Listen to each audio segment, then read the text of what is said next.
Very good morning to all of you. So welcome to my YouTube channel.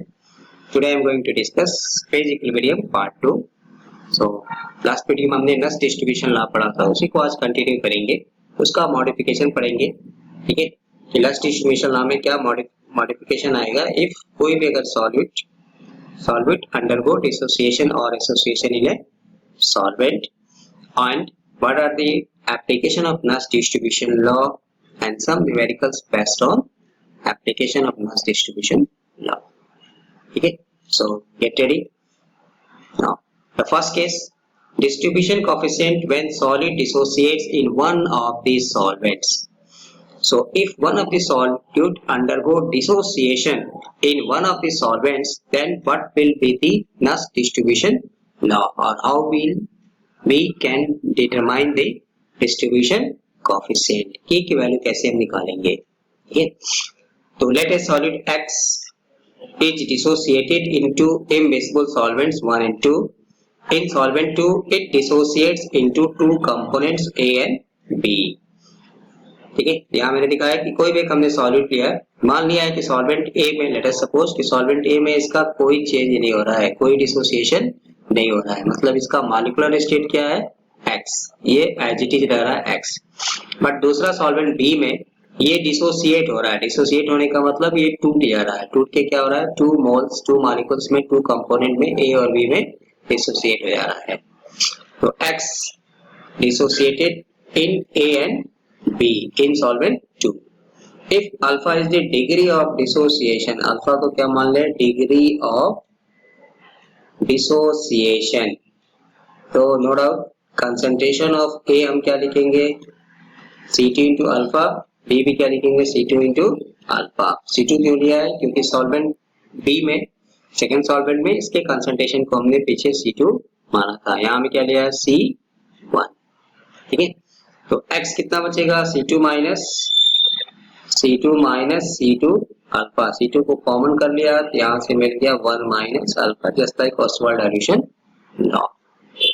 ठीक है, तो अब हमने जब पहले डिस्ट्रीब्यूशन लॉ पढ़ा था तो हमें कंडीशन पढ़ी थी, लिमिटेशन पढ़ा था कि molecular state of solute remains same in both the solvent. तो जो हमने सॉल्यूट डाला है वो दोनों सॉल्वेंट में सेम होना चाहिए. ठीक है, नाइदर डिसोसिएशन नॉट एसोसिएशन. तब उस केस में इक्विलिब्रियम कांस्टेंट क्या लिखते थे, तो उस केस में इक्विलिब्रियम कांस्टेंट क्या लिखते थे, K equal to C1 by C2.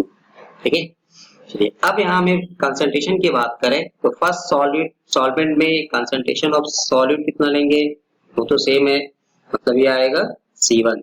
Second solvent में कंसंट्रेशन कितना हो जाएगा, C2 into 1 minus alpha. Since in solvent B या सेकेंड सॉल्वेंट में सॉल्यूट X क्या हो रहा है, वो डिसोसिएट हो रहा है. तो अकॉर्डिंग टू लस distribution law, K equal to concentration of solute X in solvent 1 divided by concentration of solute X in solvent 2. तो पहले वाले में कितना हो गया इसका कंसंट्रेशन C1, सेकेंड वाले में कितना हो गया C2 into 1 माइनस अल्फा. चलिए मैं इसको यहाँ लिखता हूँ. तो K इक्वल टू पहले में कितना हो गया C1, सेकेंड वाले में कितना हो गया C2 into 1 माइनस अल्फा. ये हो गया मॉडिफाइड नस डिस्ट्रीब्यूशन लॉ. ठीक है, तो अगर सेकेंड में हमने माना है डिसोसिएट हो रहा है, तब उसमें कंसंट्रेशन क्या होगा, C2 into 1 माइनस अल्फा. चलिए अगर मान लीजिए कि फर्स्ट सॉल्वेंट में वो डिसोसिएट हो रहा है, तब हम क्या लेते हैं, C1 into 1 minus alpha by C2. ठीक है, तो ये ऑब्जेक्टिव क्वेश्चन भी यहाँ से हमको मिलता है. तो मॉडिफाइड नस distribution law if solute undergo one of the solvent. जैसे सपोज फर्स्ट सॉल्वेंट में जाएगा तब हम क्या लेंगे, C1 into 1 minus alpha by C2. Second solvent में अगर जा रहा है, दूसरे सॉल्वेंट में जा रहा है, तब उस केस में क्या लेंगे, तो C1 by C2 into 1 minus alpha. Example इसकी बात करें तो this case is observe for distribution of oxalic acid between water and ether. तो ऑक्जेलिक एसिड का वाटर और ईथर भी लेते हैं, इसमें हमको ये मॉडिफाइड नस डिस्ट्रीब्यूशन लॉ मिलता है. ठीक है, alpha is degree of dissociation. Second case में क्या कर सकते हैं, जब वो एसोसिएट होगा, तो case 2 association of solute in one of the solvent. अब एसोसिएशन का मतलब क्या होता है कि जनरली हम जैसे सपोज ए है, इसकी 2 मोल्स को 3 मोल्स को आपस में मिक्स करें, सॉल्यूशन में जाने के बाद ये क्या बन जाए AN, इसको हम बोलते हैं एसोसिएशन। 2 4 5 10 20 मिलके एक ग्रुप एसोसिएट हो जाए, इसको हम बोलते हैं एसोसिएशन। मतलब एसोसिएशन में क्या होता है, basically number of particles decreases, number of particles जो होते हैं वो घट जाते हैं। ठीक है, चलिए let the solid X does not associate in solvent 1, इसमें मान लिया कि सॉल्वेंट 1 में ये एसोसिएट नहीं हो रहा है, ठीक है, but it undergo association in solvent 2, solvent 2 में ये एसोसिएट हो रहा है, सॉल्वेंट 1 में एसोसिएट नहीं हो रहा है। एसोसिएट होने का मतलब इसके n मोल्स को लिया, बट ये सॉल्यूशन में गया, सॉल्वेंट 2 में गया, तो क्या हो गया X n, where n is the number of molecules associated, मतलब 2 molecules अगर आपस में एसोसिएट होते हैं तो ये क्या बनाएंगे A2, 3 molecules अगर आपस में एसोसिएट होते हैं तो क्या बनाएंगे A3। इसलिए इसके लिए हम एक वर्ड यूज करते हैं डाइमर। डाइमर का मतलब दो आपस में मिलके एक हो गया, डाई मतलब दो, मर मतलब स्ट्रक्चरल यूनिट। जब 3 आपस में एसोसिएट होंगे तो इसको हम क्या बोलते हैं ट्राइमर। जब 4 आपस में एसोसिएट होंगे तो इसको हम बोलते हैं टेट्रामर। जब मेनी आते हैं तो उसी को हम बोलते हैं पॉलीमर। ठीक है, now according to law of mass action the equilibrium constant is given as, क्योंकि हम इक्विलिब्रियम बनेगा तो इक्विलिब्रियम कांस्टेंट क्या लिखते हैं, concentration of product divided by concentration of reactant, जितने नंबर ऑफ मोल्स होंगे रेज टू पावर, तो रेज टू पावर लिख दिया। हमें क्या निकालना है, concentration of solute in solvent 2 या सेकंड सॉल्वेंट में हमें निकालना है। ठीक है, तो इसलिए यहाँ में कंसंट्रेशन ऑफ X लेंगे, तो हमें X निकालना है, तो इसको ट्रांसफर कर दिया, ये लिख सकते हैं XN की power 1/n divided bye K। ठीक है, इसलिए यहाँ से हम क्या लिखेंगे, बोलिए पहले हमें XN निकालना है, तो यहाँ से ये हो गया concentration of XN divided by K। अब हमें सिर्फ कंसंट्रेशन ऑफ X निकालना है, तो इसको हटाने के लिए क्या करेंगे, इस पूरे के पावर 1/n, इसी को यहाँ लिख दिया पावर 1/n। ठीक है, नाउ K कांस्टेंट है, तो कांस्टेंट इनटू XN के पावर 1/n, मतलब कांस्टेंट का मतलब इस K के पावर 1/n आएगा, तो कांस्टेंट है, उसका पावर जो भी मिलेगी वो भी क्या आएगा, कांस्टेंट ही मिलेगा। ठीक है, तो हमने कंसंट्रेशन ऑफ सॉल्यूट निकाल लिया इन सॉल्वेंट 2 में, जिसमें वो एसोसिएट हो रहा था। Now according to distribution law, तो K इक्वल मतलब डिस्ट्रीब्यूशन कोएफिशिएंट क्या लिखेंगे, concentration of solute X in solvent 1 divided by concentration of solute X in solvent 2। अब पहले वाले में तो हमने माना है कि इसमें चेंज नहीं हो रहा है, नादर डिसोसिएशन नॉर एसोसिएशन, तो इसलिए यहाँ में क्या लेंगे C1, यहाँ में लिख दिया C1, और दूसरे वाले में क्या आ गया कांस्टेंट, ठीक है, इनटू कंसंट्रेशन C2 के पावर 1/n। ठीक है, इसलिए यहाँ से क्या मिल गया, तो C1 डिवाइडेड बाय C2 की पावर 1/n। अब इस कांस्टेंट को भी इससे मल्टीप्लाई कर दीजिए, तो कांस्टेंट इनटू कांस्टेंट मतलब अनदर कांस्टेंट। यहाँ में मॉडिफाइड डस्ट डिस्ट्रीब्यूशन लॉ हम क्या लिखेंगे, C1 by under root C2, इसका पावर यहाँ में मिल सकते हैं n, या इसी को हम ऐसे भी लिख सकते हैं, इसका पावर 1/n। तो ये सेकेंड सॉल्वेंट में अगर एसोसिएट हो रहा है तब। चलिए, अगर मान लीजिए ये फर्स्ट सॉल्वेंट में अगर एसोसिएट होता तब हम इसको क्या लिखते हैं, मॉडिफाइड नस डिस्ट्रीब्यूशन लॉ, तो K equal to C1 concentration का power 1/n divided by C2। ठीक है, चलिए in case of dimerization n equal to 2, या डाइमर वर्ड अगर क्वेश्चन में यूज करता है तो डाइमर होने का मतलब क्या है कि n की जगह क्या लेंगे 2, इसलिए यहाँ से नस डिस्ट्रीब्यूशन लॉ क्या बन जाएगा, दिस वन, जिसको हम बोलते हैं स्क्वायर रूट। ठीक है, तो अगर क्वेश्चन में हमसे कहता है कि prove that this solute undergo dimerisation in solvent 1 और 2, तो उस केस में हमारा नस डिस्ट्रीब्यूशन लॉ क्या हो जाएगा, C1 square root of C2, आप यहाँ में 2 भी लिख सकते हैं, नो प्रॉब्लम, ये हमें कांस्टेंट मिलना चाहिए। ठीक है, this case is observed for the distribution of phenol between water and chloroform, as phenol exist as dimer in chloroform. Form. तो क्लोरोफॉर्म में क्या होता है, फिनॉल जो होता है डाइमर के फॉर्म में एग्जिस्ट करता है। तो डाइमर के फॉर्म में एग्जिस्ट करेगा मतलब डिस्ट्रीब्यूशन लॉ यहाँ में क्या आएगा, देखिए C1 by C2 सेम नहीं आएगा, तब उस केस में हम क्या लेंगे, C1 by square root of C2, it should be constant, ये कांस्टेंट हमको मिलना चाहिए। ठीक है, इसको भी न्यूमेरिकल से भी और क्लियर करेंगे। ठीक है, तो अगर डिसोसिएशन होगा तो उसमें क्या आएगा, C1 by C2 1 minus alpha. तो डिसोसिएशन अगर हो रहा है किसी सॉल्यूट का किसी भी सॉल्वेंट में, तो उसमें हमारा मॉडिफाइड नस डिस्ट्रीब्यूशन लॉ क्या हो जाएगा, तो distribution coefficient K equal to C1 upon C2 into 1 minus alpha. अगर एसोसिएशन हो रहा है बोलिए इसमें क्या हो जाएगा, तो उसमें क्या लिखेंगे, C1 by square root of C2, अगर डाइमर है तब ये कांस्टेंट मिलेगा। ठीक है, क्लियर। तो ये मॉडिफाइड नस डिस्ट्रीब्यूशन लॉ हो जाएगा। ठीक है, चलिए एप्लीकेशंस ऑफ डिस्ट्रीब्यूशन लॉ। तो first number one is solvent extraction. तो most important application of distribution law is the solvent extraction. इसमें हम प्रैक्टिकल भी करते हैं। The solid is generally extracted from the aqueous solution by using organic solvents such as benzene, ether, chloroform. These are known as extracting solvents. The process of solvent extraction is done with the help of a separating funnel. तो एक इस तरह का एक apparatus होता है जिसको हम बोलते हैं separating funnel. ठीक है, हमें नॉब होता है, ठीक है, ये ग्लास का बना होता है, इसको बोलते हैं separating funnel. The extracting solvent is mixed with the aqueous solution thoroughly where two layers are formed.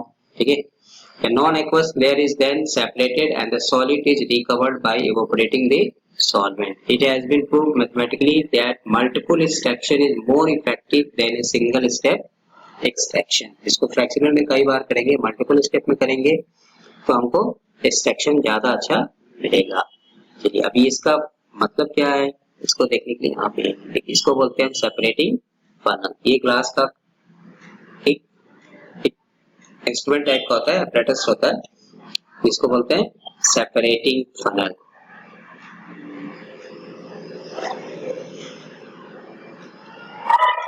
ठीक है, फिर इसमें हमने एक्वस सॉल्यूशन ऑफ ए भर लिया। ए मतलब कोई भी मान लीजिए कि एक सब्सटेंस है जिसको हमें ठीक है एक्सट्रैक्ट करना है, एक्वस सॉल्यूशन ऑफ ए लिया। अब इसमें मान लेते हैं कोई भी एक ऑर्गेनिक सॉल्वेंट यूज किया, ईथर डाल दिया आपने।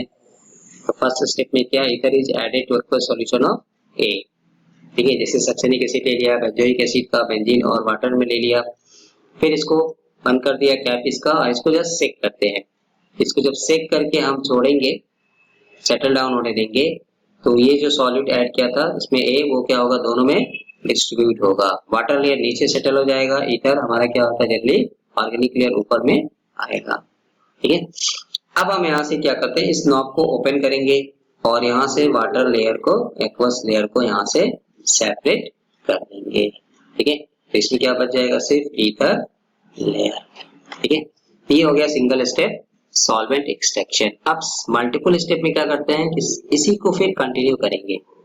देखिए फर्स्ट स्टेप से जो हमें एक्वस लेयर मिला 100 ml, इसमें ईथर डाला, डिस्ट्रीब्यूट हुआ, यहाँ से इसको फर्स्ट एक्सट्रैक्ट किया, एक्वस लेयर अलग किया, ऑर्गेनिक सॉल्वेंट लेयर अलग किया, फिर इसको उठा के क्या किया, दूसरे वाले में मिक्स कर दिया, फिर यहाँ से जो मिलेगा इसको तीसरे वाले में लाएगा।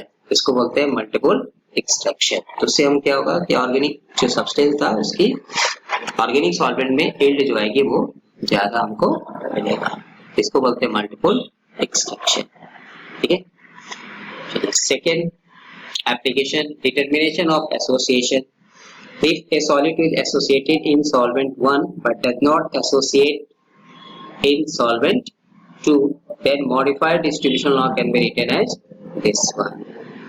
ठीक है, where n is the number of dissociated molecules, I just discussed earlier. Thus, by knowing the value of C1, C2 and distribution coefficient K, one can calculate the value of n. ठीक है, इसलिए हमें नहीं पता कि वो किसी solvent में डिसोसिएट हो रहा है, एसोसिएट हो रहा है या नहीं हो रहा है। तो मान लेते हैं कोई भी दो हमने सॉल्वेंट लिया था, जैसे सपोज सॉल्वेंट 1, सॉल्वेंट 2, सॉल्वेंट ए या बी लाइक दैट। इसमें कोई एक सॉल्यूट डाला X, ठीक है। तो हम इसका क्या निकालते हैं, कंसंट्रेशन निकालेंगे C1 C2। ठीक है, तो मान लीजिए पहले में C1 है, दूसरे में C2 है। ये वैल्यू अगर कांस्टेंट नहीं है, इज नॉट कांस्टेंट नहीं है, इसका मतलब है कि इसका मॉलिक्यूलर स्टेट दोनों सॉल्वेंट में सेम नहीं है। तो नो सेम मॉलिक्यूलर स्टेट, इसका सेम नहीं है। It means it must undergo either dissociation और एसोसिएशन। ठीक है, इसलिए अब हम क्या निकालेंगे, इसका C1 by under root C2 की वैल्यू निकालेंगे। अगर ये कांस्टेंट आता है, 2-3 सेट का लेंगे, कांस्टेंट आएगा, तो इसका मतलब क्या हो गया कि यहाँ में n की वैल्यू क्या होता है, जनरली स्क्वायर रूट का मतलब हम क्या लिखते हैं 2। तो यहाँ में क्या आएगा, n की जगह पे 2। तो जब n की जगह पे 2 आएगा तो हम इसको क्या बोलेंगे कि अंडरगो डाइमेराइजेशन या डाइमर बना रहा है। ठीक है, चलिए अगर इनकेस मान लीजिए हमने C1 by square root of C2 निकाला, ये भी कांस्टेंट नहीं आ रहा है, तब हम क्या निकालेंगे, under root C1 by C2 निकालेंगे। अगर ये कांस्टेंट आएगा, if it comes out to be almost same, तब हम क्या बोलेंगे कि ये फर्स्ट सॉल्वेंट में डाइमर बना रहा है, it exist as dimer in first solvent. ठीक है, तो अंडर रूट मतलब C1 by under root C2 की वैल्यू कांस्टेंट आएगा, तब क्या बोलेंगे कि it exist as dimer in second solvent. ठीक है, just by knowing the value of C1 C2 concentration और डिस्ट्रीब्यूशन कोफिशिएंट हम बता सकते हैं कि उसमें उसका नेचर क्या है। वो एसोसिएटेड फॉर्म में है तो कौन सा फॉर्म में, n की वैल्यू हम निकाल सकते हैं। 2 आएगा तो डाइमर लिखेंगे, 3 आएगा तो ट्राइमर लिखेंगे। ठीक है, third case, determination of dissociation. Suppose a solid undergo dissociation in solvent 1 but exists as single molecules in solvent 2. तो then degree of dissociation हम क्या लिखेंगे, अल्फा, k को क्या लिखेंगे, डिस्ट्रीब्यूशन कोफिशिएंट, ये आ जाएगा C1 into 1 minus alpha by C2। अगर मान लीजिए कि वो सॉल्वेंट 2 में सेकेंड सॉल्वेंट में डिसोसिएट हो रहा है, तब हम नस डिस्ट्रीब्यूशन लॉ क्या लिखेंगे, बोलिए, अभी हम जैसे पीछे डिस्कस किया, यहाँ में आएगा C2 into 1 minus अल्फा। अगर हमें C1 पता है, C2 पता है, K की वैल्यू दिया है, डिस्ट्रीब्यूशन कोएफिशिएंट दिया है, तो अल्फा हम निकाल सकते हैं। ठीक है, तो डिग्री ऑफ डिसोसिएशन भी हम बता सकते हैं बाय यूजिंग नस डिस्ट्रीब्यूशन लॉ या मॉडिफाइड नस डिस्ट्रीब्यूशन लॉ। ठीक है, तो यहाँ भी वही कहेंगे कि हम पहले C1 C2 निकालेंगे, फिर सपोज C1 C2 निकालेंगे, ये कांस्टेंट नहीं आएगा, तो ये जब कांस्टेंट नहीं आएगा तब हम C1 by C2 into 1 minus alpha निकालेंगे। अगर ये कांस्टेंट आ रहा है तो हम क्या बोलेंगे कि ये सेकेंड सॉल्वेंट में डिसोसिएट हो रहा है, तो solute undergoes dissociation in solvent 2।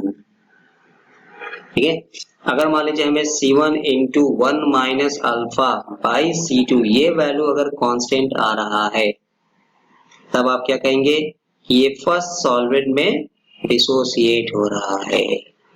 इसका मॉलिक्यूलर कंडीशन, मॉलिक्यूलर स्टेट दोनों सॉल्वेंट में सेम नहीं है। ठीक है, fourth, determination of solubility. If the concentration of a solid in solvents 1 and 2 be C1 and C2 respectively, then according to distribution law it is given as distribution coefficient K equal to concentration of solute X in solvent 1 divided by concentration of solute X in solvent 2। इसी को हम लिखते हैं C1 by C2। ठीक है, now since the solubility also represents concentration, क्यों, क्योंकि generally हम solubility को क्या लिखते हैं, मोल पर लीटर, और कंसंट्रेशन को भी क्या लिखते हैं, मोल पर लीटर। तो इसलिए distribution coefficient K equal to C1 by C2, और C1 बाई C2 क्या रेफरेंस दे रहा है हमें, S1 बाई S2, मतलब solubility of solute X in solvent 1, solubility of solute X in solvent 2। S2 क्या बता रहा है, ये सॉल्युबिलिटी बताएगा किसका, कोई भी जो भी हमने सॉल्यूट लिया था, इसमें solubility of solute X in second solvent। ठीक है। अब यहाँ से देखिए, जस्ट अगर हमें मान लीजिए डिस्ट्रीब्यूशन कोएफिशिएंट दिया है, सॉल्वेबिलिटी वन सॉल्वेंट में दिया है तो दूसरे में हमसे पूछेगा। तो अगर मान लीजिए यहाँ से न्यूमेरिकल अप्रोच डिस्ट्रीब्यूशन कोएफिशिएंट अगर दिया है तो हमें क्या पूछेगा, एक की सॉल्वेबिलिटी देगा तो दूसरा हमसे पूछेगा। अगर डिस्ट्रीब्यूशन कोएफिशिएंट दिया है तो हम ये फॉर्मूला लगाएंगे।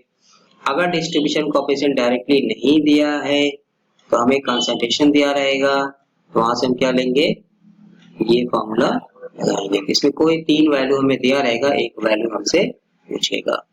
तो hence knowing the value of distribution coefficient K, solubility of solute in one of the solvents, let us suppose S1, then the solubility of solute in second solvent can be calculated. अगर distribution coefficient नहीं दिया रहेगा तो हमें क्या देगा, concentration देगा। तब हम क्या करेंगे, यहाँ से इस फॉर्मूले को यूज करेंगे। ठीक है, तो सॉल्वेबिलिटी निकालने के लिए भी हमको वही फॉर्मूला लगाना है, डिस्ट्रीब्यूशन कोएफिशिएंट का। कंसंट्रेशन दिया रहेगा तो सीधा सीधा C1 by C2 equal to S1 by S2। कोई एक हमें कंसंट्रेशन दिया रहेगा, कोई एक सॉल्वेबिलिटी देगा, दूसरा हमसे पूछेगा। सीधा सीधा अगर डिस्ट्रीब्यूशन कोएफिशिएंट दिया है तो हम ये फॉर्मूला लगाएंगे। ठीक है, तो चलिए ये इसका एप्लीकेशन था। सॉल्वेंट एक्सट्रैक्शन बेसिकली प्रैक्टिकल भी हम करते हैं। ठीक है, देन डिसोसिएशन अल्फा निकाल सकते हैं, देन एसोसिएशन बता सकते हैं कि कोई सॉलिड किसी सॉल्वेंट में एसोसिएट हो रहा है या डिसोसिएट हो रहा है। अब उसी को थोड़ा और क्लियर करने के लिए यहाँ पे कुछ न्यूमेरिकल्स करते हैं, जो हमको अक्सर इस तरह के क्वेश्चंस मिलते हैं। तो फर्स्ट क्वेश्चन यहाँ मिला है, 25 degree Celsius the distribution coefficient of iodine between carbon tetrachloride and water is 85। If at 25 degree Celsius the solubility of iodine in water is this one 0.33 ग्राम पर लीटर। तो हमें क्या निकालना है, कैलकुलेट या determine the solubility of iodine in carbon tetrachloride. तो देखिए पहले हमें दिया क्या है, डिस्ट्रीब्यूशन कोएफिशिएंट किसके बीच में दिया है, the concentration of iodine between carbon tetrachloride and water. ठीक है, ये वैल्यू हमें दिया है, कितना दिया है, 85।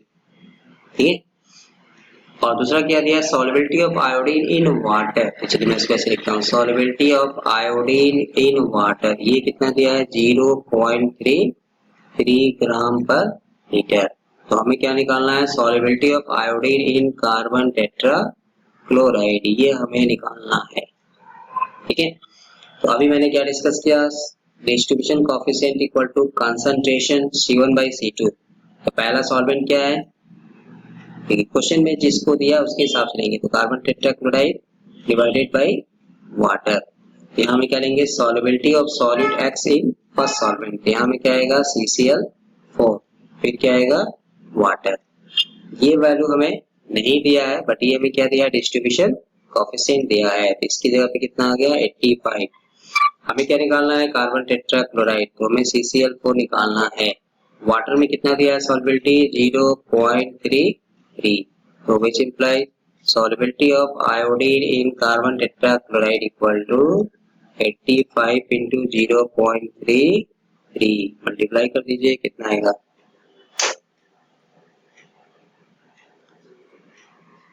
कितना आएगा, 8 3 जा 24। ठीक है, और 5 में इसको कुछ मल्टीप्लाई करेंगे तो 24 से ज्यादा ही आएगा, तो ये हमको मिल जाएगा, इसको मल्टीप्लाई करने पे 28.05 ग्राम पर लीटर। ठीक है, यहाँ में डिस्ट्रीब्यूशन कोएफिशिएंट दिया था, इसलिए सीधा सीधा हमने K इक्वल टू लिया solubility in solvent 1 divided by solvent 2, क्योंकि जो डिस्ट्रीब्यूशन कोएफिशिएंट दिया है वो हमें किसके बीच में दिया है, कार्बन टेट्राक्लोराइड एंड वाटर। इसलिए हमने यहाँ पहले सॉल्युबिलिटी इन कार्बन टेट्राक्लोराइड को ऊपर में रखा है, न्यूमरेटर में रखा है, divided by solubility of iodine in water. Clear? ठीक है, तो जब डिस्ट्रीब्यूशन कोएफिशिएंट देगा तो हमें सीधा सीधा निकालना। चलिए, अगर डिस्ट्रीब्यूशन कोएफिशिएंट नहीं देगा तो हमें कंसंट्रेशन देगा। ये क्वेश्चन है। ठीक है, at 95 degree Celsius, an aqueous solution of iodine containing 0.0156 gram per liter is in equilibrium with a carbon tetrachloride solution containing 4.41 ग्राम पर litre. If the solubility of iodine in water is 0.34 gram per liter, then calculate its solubility in carbon tetrachloride। ठीक है, तो चलिए हमें क्या दिया है पहले, solubility of iodine in water, यहाँ मैं उल्टा कर दिया 0.34 ग्राम पर लीटर।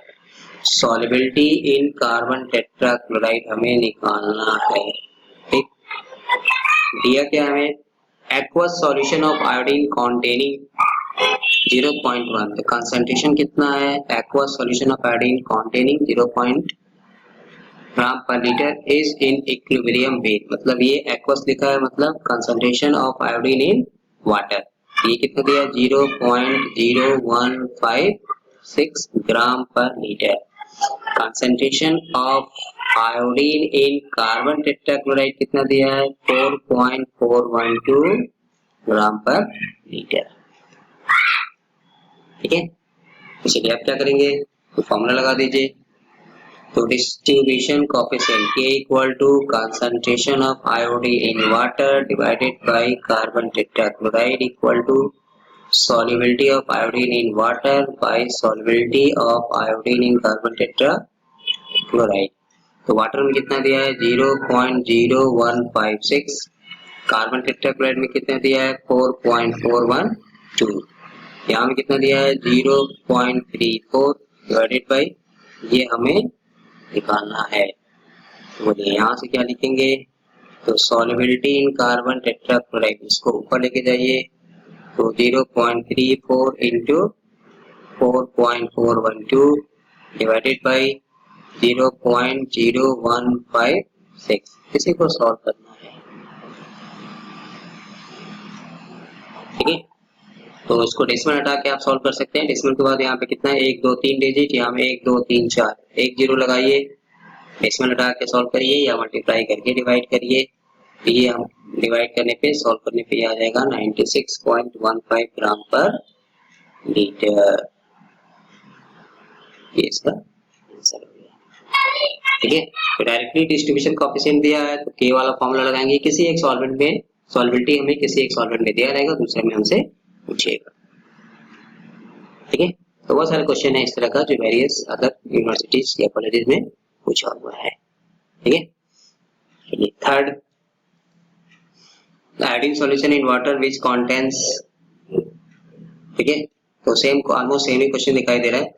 तो 0.0516 दिया हुआ है, 4.128 दिया हुआ है, ठीक है, 0.410 ग्राम पर लीटर दिया है। Find out the solubility of iodine in carbon tetrachloride. तो जैसे एग्जांपल किया वैसे यहाँ पे एग्जांपल 2 की तरह पे जस्ट लाइक एग्जांपल 2 की तरह इसको सॉल्व करके इसका आंसर आप हमें कमेंट करके बता दीजिए क्या मिलेगा। ठीक है, क्योंकि क्या पता है ये एग्जाम में आ जाए, इसलिए इसको आप सॉल्व करके इसका आंसर हमें बता दीजिए। ठीक है, आ जाएगा। अब आइए नेचर ऑफ सॉलिड बताने के लिए एग्जांपल 4, तीसरे क्वेश्चन ऑलरेडी मेजर में क्लास बेसिक फॉर्म के लिए मेजर मॉडल के लिए क्वेश्चन यहाँ से पूछे गए हैं। The following data have been obtained on the distribution of phenol between water and chloroform।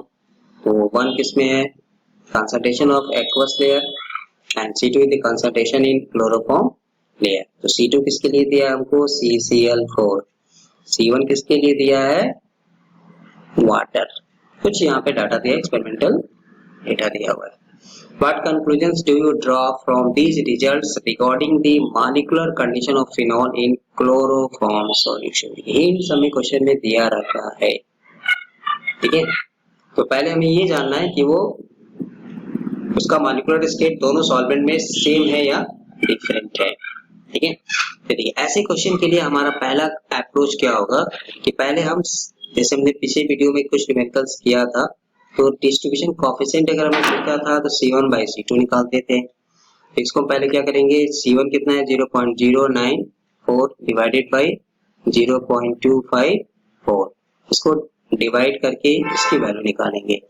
उसी तरह दूसरे एक्सपेरिमेंट से कितना दिया 0.163 डिवाइडेड बाई 0.761, इसकी वैल्यू निकालेंगे। ठीक है, देन 0.254 डिवाइडेड बाई 1.850 इसके निकालेंगे। सिमिलरली इसको भी डिवाइड करेंगे। अगर ये चारों वैल्यू ऑलमोस्ट सेम आया, ठीक है, तब हम क्या बोलेंगे कि हमें डिस्ट्रीब्यूशन लॉ फॉलो हो रहा है। हमसे डिस्ट्रीब्यूशन कोएफिशिएंट पूछता है तो हम इसका मीन निकाले थे, लास्ट वीडियो में न्यूमेरिकल सॉल्व किया था, ठीक है। बट अगर मान लीजिए कि ये चारों वैल्यू सेम नहीं है, ठीक है, डिफरेंस आ रहा है, डिफर हो रहा है, एक दूसरे से ज्यादा डिफरेंस आ रहा है, इसका मतलब है कि C1 divided by C2 is not equal to K। मतलब ये कांस्टेंट नहीं आएगा, तो कांस्टेंट नहीं आएगा इसका मतलब डिस्ट्रीब्यूशन लॉ को फॉलो नहीं कर रहा है, यहाँ पे डज नॉट होल्ड्स गुड, ठीक है। इसलिए दो केस हमने पढ़ा, इसका मतलब है कि सॉल्यूट या तो डिसोसिएट हो रहा है या तो एसोसिएट हो रहा है। अब दोनों में क्या हमें निकालना है वो हमें क्वेश्चन में दिया रहता है जनरली, ठीक है। अब यहाँ में डिसोसिएशन के लिए हमें अल्फा चाहिए, ये था ना C1 by C2 into 1 minus alpha या C1 1 minus alpha by C2, degree of dissociation चाहिए। बट क्वेश्चन में कहीं हमको डिग्री ऑफ डिसोसिएशन नहीं दिया है, इसलिए ऐसे क्वेश्चन में जनरली हमें क्या सोचना है, एसोसिएशन के बारे में सोचना है। ये इसका मतलब है कि वो जाके उसमें एसोसिएट हो रहा है, ठीक है। अब दो सॉल्वेंट है, वाटर और कार्बन टेट्राक्लोराइड, तो किसमें एसोसिएट हो रहा है, तो उसके लिए क्वेश्चन में मैं थोड़ा सा हिंट्स दिया रहता है। तो फिनॉल इन क्लोरोफॉर्म, मतलब हमें किसमें सोचना है, क्लोरोफॉर्म में, ठीक है। तो जब क्लोरोफॉर्म में ये एसोसिएट होगा, तभी हमने पीछे क्या पढ़ा कि वाटर में तो सेम है तो C1 आएगा, बट ये एसोसिएट हो रहा है तो हमें क्या निकालना है, स्क्वायर रूट ऑफ C2। तो C1 divided by under root square root of C2। अगर ये वैल्यू कांस्टेंट आएगा तब हम कहेंगे यस ये क्लोरोफॉर्म में डिसोसिएट, सॉरी क्लोरोफॉर्म में एसोसिएट हो रहा है, ठीक है। और क्या बना रहा है, डाइमर, ठीक है। तो इस तरह के क्वेश्चन का हमारा ये अप्रोच होगा। चलिए मैं एक सॉल्व करके आपको यहाँ में दिखाता हूँ, बाकी क्वेश्चन आप खुद करेंगे, क्लियर। चलिए पहले हमने क्या निकाला, C1 बाई C2 निकाला, तो देखिए इसको इससे डिवाइड किया, ये आ गया 0.3701। फिर C1 बाई C2 निकाला, डिवाइड किया, ये आ गया 0.2142।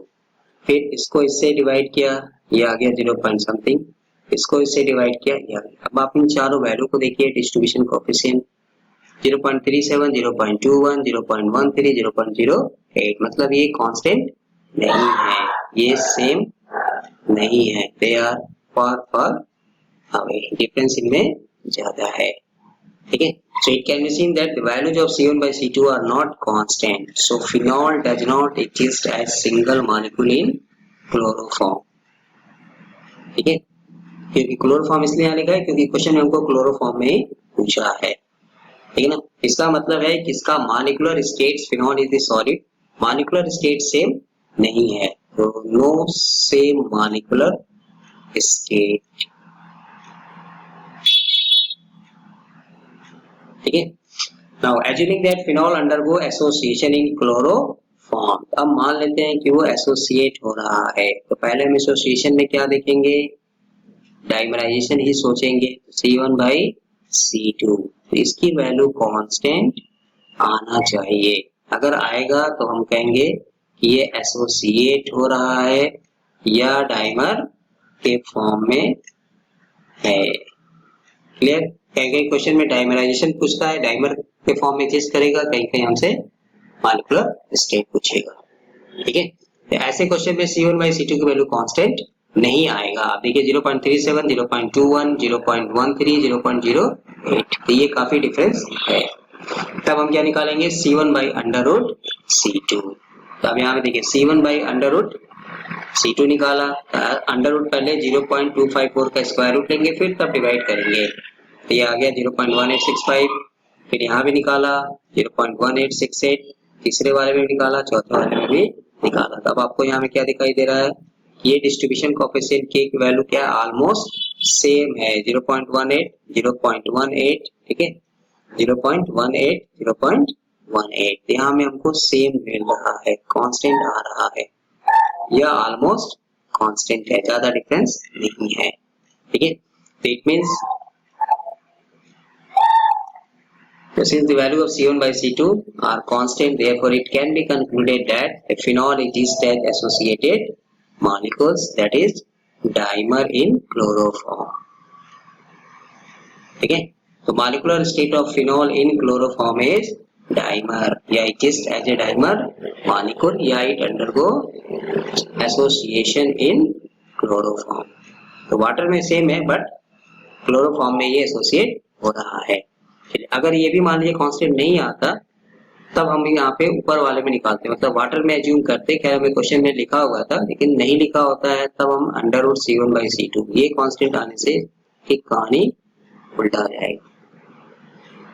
ठीक है, तो मोस्टली हमें डाइमर का ही आता है, टाइमर का क्वेश्चन जनरली नहीं मिलता है। ठीक है, अब इसको तब सॉल्व कर दीजिए। तो ये डेली बेसिक 2003 का क्वेश्चन है और भी कई जगह पूछा हुआ है। तो यहाँ में कुछ हमको इस तरह का डाटा दिया रहेगा। In the distribution of benzoic acid between water and benzene the following results were obtain. तो C1 वाटर कंसंट्रेशन दिया है वाटर में, कंसंट्रेशन दिया है बेंजोइक एसिड का बेंजीन में। Assuming that benzoic acid exist as single molecule in water, water में ये सिंगल मॉलिक्यूल है, तो हमें किस में निकालना है, बेंजीन में। देखिए यहाँ लिखा हुआ है एग्जिस्ट एज डाइमर। ठीक है, यहाँ में जब आप C1 बाई C2 निकालेंगे तो ये कांस्टेंट नहीं आएगा। ठीक है, तब हम क्या निकालेंगे, वाटर में सेम है अंडर रूट C2 निकालेंगे। ठीक है, ये कांस्टेंट आना चाहिए, ये हमें दिखाना है क्योंकि यहाँ लिखा हुआ है exist as dimer in benzene, benzene में ये डाइमर के फॉर्म में एग्जिस्ट करता है और ये प्रैक्टिकल भी शायद हमने किया था थर्ड सेम वालों के लिए। ठीक है, तो चलिए एक जस्ट मैं यहाँ निकालता हूँ। C1 कितना लेंगे वाटर का, बढ़िया, वाटर में कितना दिया 1.50 स्क्वायर रूट ऑफ 24.20, ऊपर में क्या मिलेगा 1.50 स्क्वायर रूट निकालेंगे तो 5 5 जा 25, तो ये 4 पॉइंट समथिंग हमको मिलेगा। 4 4 जा कितना होता है 60, तो 25 होता तो एग्जैक्टली हम 5 लिखते हैं बट इससे थोड़ा कम है, इसलिए यहाँ से इसका स्क्वायर रूट निकालेंगे, क्योंकि कैलकुलेटर अलाउ है तो कोई प्रॉब्लम नहीं है, तो आप यहाँ से निकाल सकते हैं 4.91। इसको इससे डिवाइड करेंगे तो ये मिल जाएगा 0.3054।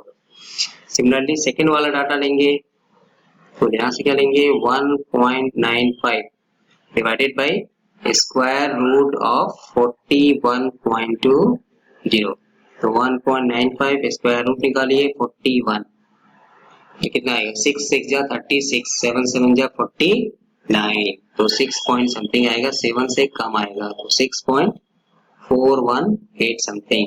इससे इसको डिवाइड करिए तो ये मिल जाएगा 0.3038।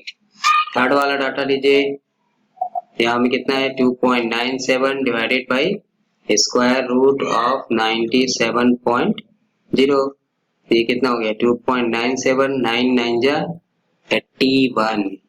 ठीक है, तो 10 100 होने से तो 10 होता है, इसलिए 9 पॉइंट समथिंग आएगा, तो 848 आएगा। इससे इसको डिवाइड करिए तो ये मिल जाएगा 0.3015। क्या देख रहे हैं, तीनों वैल्यू ऑलमोस्ट सेम आ रहा है, तो सेम आ रहा है तो लिखेंगे yes. Since the value of C1 by, जैसे भी पीछे जैसे लिखा था C1 by C2 is constant, it means benzoic acid exists as dimer in benzene।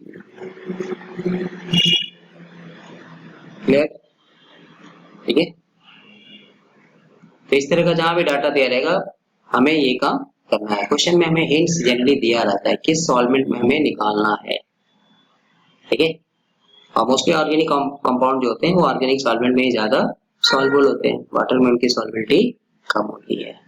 ठीक है, हो जाएगा।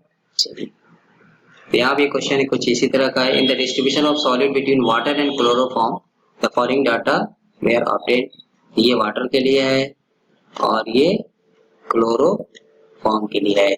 What information do you gather regarding the molecular state of solid in chloroform, chloroform में यहाँ निकालना है। यहाँ भी अगर आप देखेंगे C1 बाई C2 की वैल्यू ये कांस्टेंट नहीं आएगा। ठीक है, तो आप डिवाइड करके देख लीजिए 0.163 डिवाइडेड बाई 0.761 और ये कितना है 0.436 डिवाइडेड बाई 5.43। ये दोनों वैल्यू सेम नहीं आएगा, नॉट सेम या कांस्टेंट। तब हम क्या निकालेंगे, हमको किसमें पूछ रहा है, बोलिए किसमें पूछ रहा है, क्लोरोफॉर्म। तो क्लोरोफॉर्म में क्या है C2। तब हम क्या निकालेंगे C1 स्क्वायर रूट C2। ये आप इसको करके देख लीजिए 0.163 अंडर रूट 0.761 कुछ आएगा। दूसरे केस में क्या लेंगे 0.436 divided by square root of 5.43। ये दोनों वैल्यू सेम आएगा तो हम लिखेंगे yes solid exist as dimer या एसोसिएटेड इन क्लोरोफॉर्म। हो जाएगा ठीक, चलिए अच्छी बात। चलिए नेक्स्ट एक्सट्रैक्शन के कुछ न्यूमेरिकल्स यहाँ पे इस तरह के क्वेश्चंस। तो ये जो पढ़ा था सॉल्वेंट एक्सट्रैक्शन उसके numericals. Take the distribution coefficient of benzoic acid between water and benzene is 3.304। ये हमें डिस्ट्रीब्यूशन कोएफिशिएंट दे दिया। चलिए डिस्ट्रीब्यूशन कोएफिशिएंट दे दिया किसके बीच का है, बिटवीन वाटर एंड बेंजीन। ये वैल्यू दे दिया 3.304। Calculate the number of moles of benzoic acid which may be extracted from 100 ml of 0.2 molar aqueous solution by 10 ml of benzene। ठीक है, तो देखिए क्वेश्चन को समझने के लिए यहाँ पे जस्ट मैं एक ऐसे बना दूं कि पहले हमने क्या लिया था, एक्चुअली तो यहाँ में सेपरेटिंग फनल आएगा बट ऐसे समझने के लिए मान लेते हैं कि इसको ऐसे बनाते हैं। तो पहले हमने क्या लिया था कि 100 ml 0.2 मोलर सॉल्यूशन लिया था किसका, बेंजोइक एसिड का। ठीक है, तो ये वाटर में लिया है, वाटर हो गया। और अब इसमें आपको कहें कि इसमें क्या हमने ऐड कर रहे हैं, बोलिए 10 ml बेंजीन मिला दिया। ठीक है, क्वेश्चन को ध्यान से समझिएगा, सॉल्वेंट एक्सट्रैक्शन का कॉन्सेप्ट। तो हमने चलिए बेसिकली इसको हम सेपरेटिंग फनल में करते हैं। एक हमने सेपरेटिंग फनल ले लिया, इसमें पहले से हमने क्या लिया था 100 ml वाटर लिया था। ठीक है, और उसमें एक सॉलिड XA मिलाया था जिसका नाम क्या है, बेंजोइक एसिड।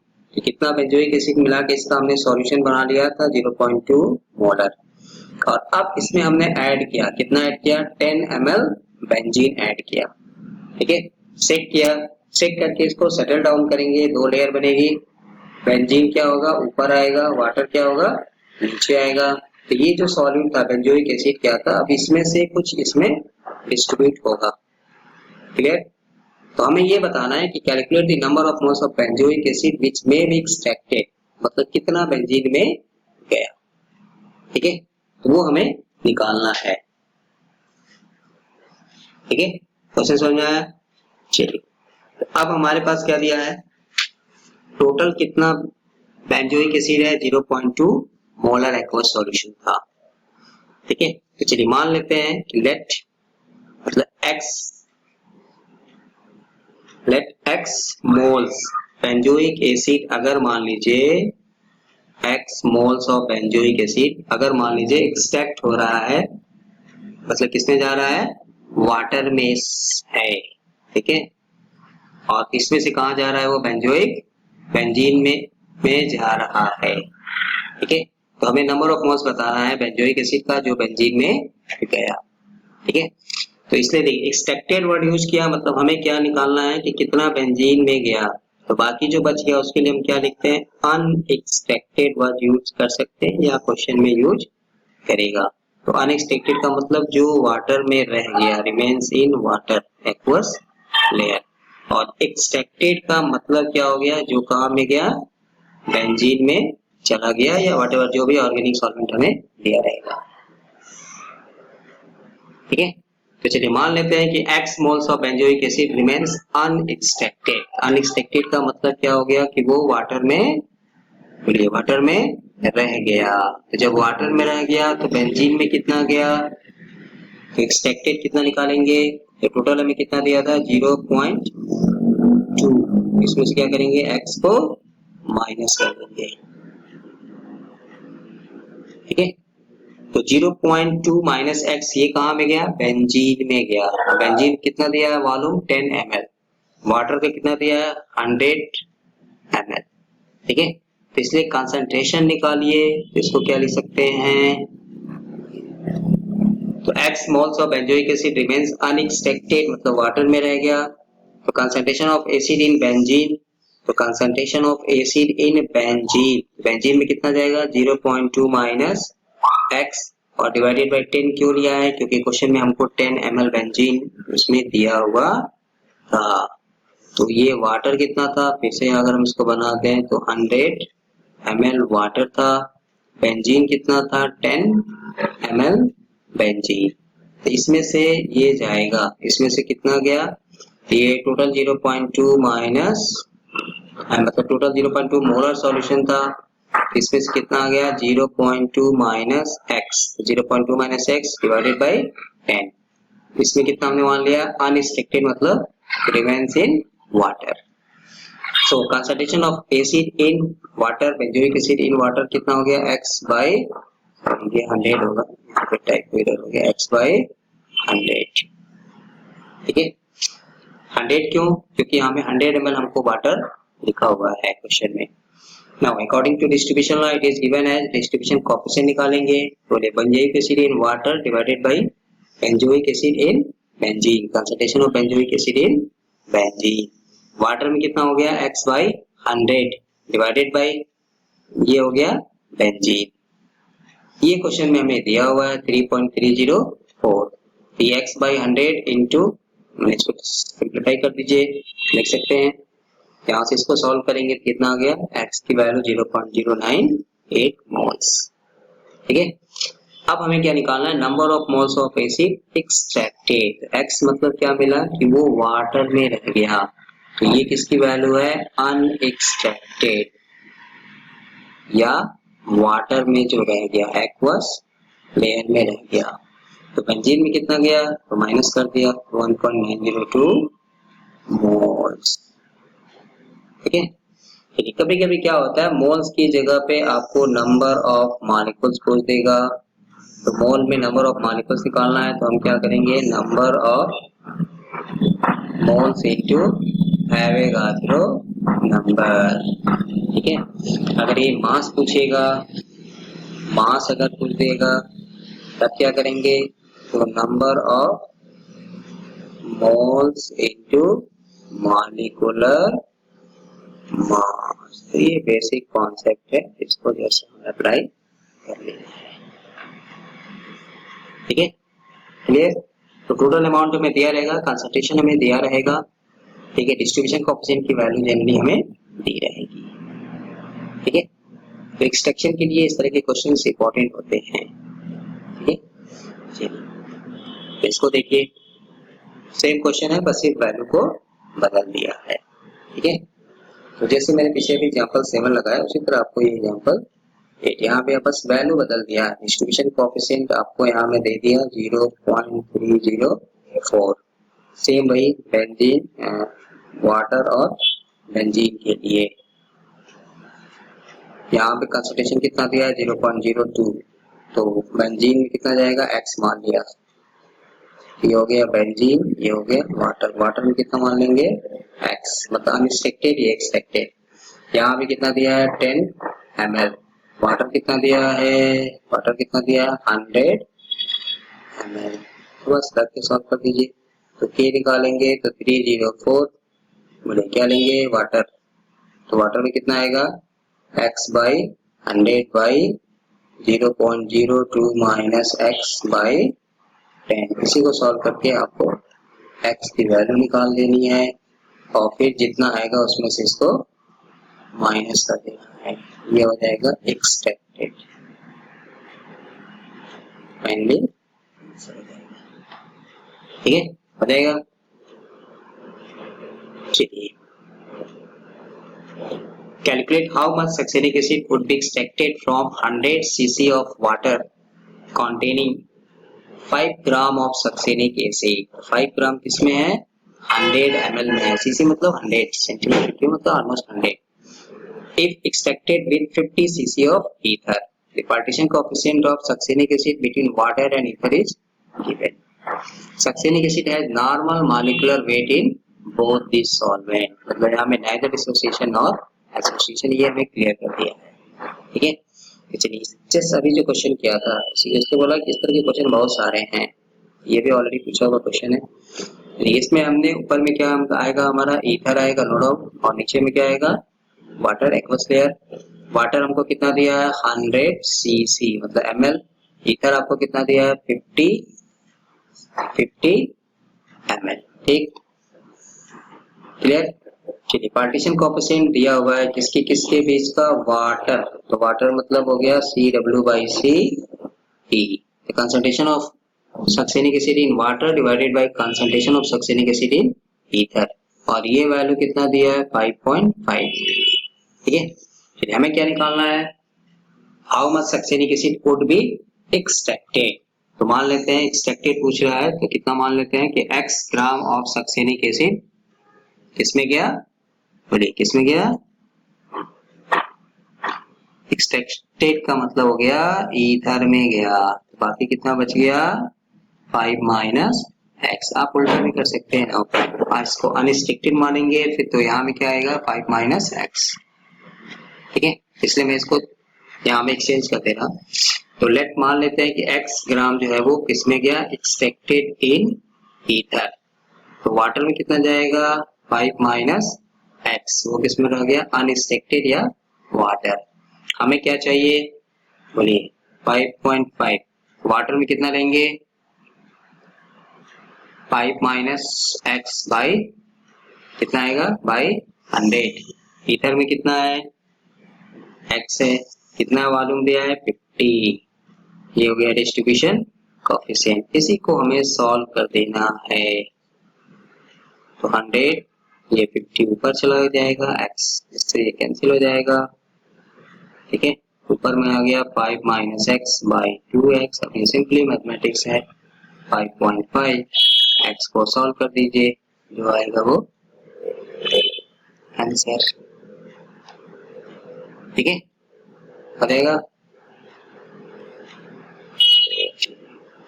तो ये आपका कुछ प्रैक्टिस प्रॉब्लम है, जो भी क्वेश्चन डिस्कस किया, तो ठीक है ना, इसको आप ट्राई करके देखिए। डिस्ट्रीब्यूशन कोएफिशिएंट दिया हुआ है, बेंजीन एंड वाटर का अमाउंट एक्सट्रैक्टेड जैसे अभी क्वेश्चन किया था, ठीक है, यहाँ भी वही है, सॉल्वेबिलिटी का क्वेश्चन किया हुआ ऑलरेडी, वैसे वैल्यू को बदल दिया है, दिया हुआ है, ठीक है, सॉल्वेबिलिटी ऑफ आयोडीन दिया है, सॉल्वेबिलिटी इन कार्बन टेट्राक्लोराइड पूछ रहा है, डिस्ट्रीब्यूशन कोएफिशिएंट दिया है, ठीक है।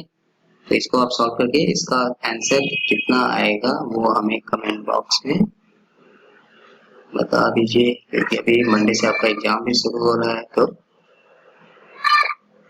ठीक है, एक रिवीजन भी आपका हो जाएगा, ठीक है। तो ये था आज का सेशन, तो हमने आज पढ़ा डिस्ट्रीब्यूशन लॉ का modification form, event solid undergo dissociation और association in any one of the solvents, इसके एप्लीकेशंस क्या हैं और इससे रिलेटेड न्यूमेरिकल्स, जैसे मैंने एग्जांपल्स लिया है किस तरह के क्वेश्चंस हमको पूछ सकता है, तो आई होप कि आपको इसका न्यूमेरिकल समझ में आएगा, तो आप कोई भी क्वेश्चन लगा सकते हैं, ठीक है। सो मिलते हैं नेक्स्ट वीडियो में नए टॉपिक के साथ, तब तक के लिए स्वस्थ रहिए, मस्त रहिए। जिन लोगों ने अभी तक चैनल को सब्सक्राइब नहीं किया है वो सब्सक्राइब कर लीजिए, ठीक है, बेल आइकन को आप, ठीक है, ताकि नोटिफिकेशन आपको मिलता रहे। आज का वीडियो समझ में आया, न्यूमेरिकल आपको समझ में आया हो, अच्छा लगा तो आप लाइक करिए, शेयर करिए एंड कमेंट करना ना भूलिए, कमेंट करिए, ऐसे क्वेश्चंस को सॉल्व करके उसका आंसर आप बताइए, ठीक है। So thank you for watching once again, मिलते हैं नेक्स्ट वीडियो में नए टॉपिक के साथ, तब तक के लिए स्वस्थ रहिए, मस्त रहिए, all the best for your coming exams.